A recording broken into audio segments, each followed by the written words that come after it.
Well, all four major banks have now passed on the RBA's official interest rate rise in full. NAB is the last of the big lenders to increase mortgage rates by 0.5%. Joining me now live to discuss is RateCity's Sally Tindall. Sally, good morning. Thank you for joining us. When will this start to impact borrowers, and how much more will mortgage holders have to pay here?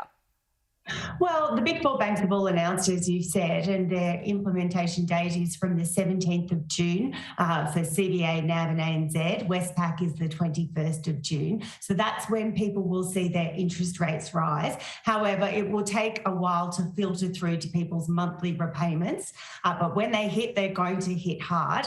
This one hike on a $500,000 mortgage will see an increase in monthly repayments of around $133.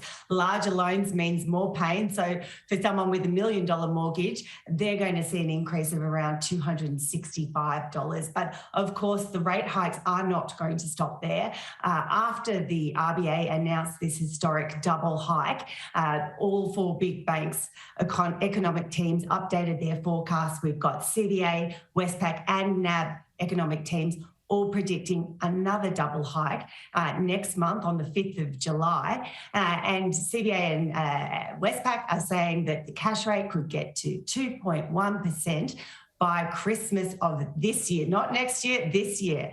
For that same $500,000 mortgage, that could see an increase of $542 in total from April to December. $1 million mortgage, you're looking at $1,083 in an increase over that period in just 8 months. It's a big hike. It is a big hike, and it's certainly going to get more challenging. What about the smaller lenders? Have they followed suit? Oh, we haven't heard much from the smaller lenders. So we've got Macquarie, ING announcing they're passing it on in full, but the low-cost lenders have stayed quite quiet. We've got four rates still under 2% on our database. However, those lenders have not told us yet what they plan to do post this double hike. I cannot see a world where we still have a variable interest rate under 2% anymore, unfortunately. What does this mean for people who are saving? Are they getting any help from the big four?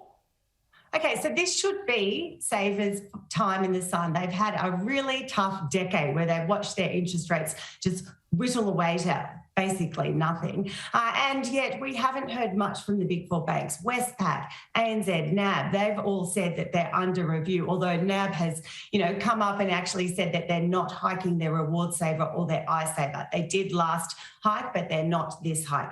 CBA is the standout this month so far. They are passing on the full hike, the full 0.5% to two of their savings accounts, their Gold Saver and their Youth Saver, which is the account linked to their old Dolomites program. So that is good news from Australia's biggest bank. However, we have had some news come in overnight and this morning. ING, they have just announced that they will be hiking their highest ongoing savings rate by 0.75%, so more than the RBA, up to 2.1%. That's the highest ongoing savings account rate for adults on our database. That's a mammoth effort from ING. And Macquarie Bank have just announced that on their everyday banking account, they're going to give people 1.5% interest just for having money in their bank account. That's going to make it incredibly easy for people to save while they're doing their everyday transactions.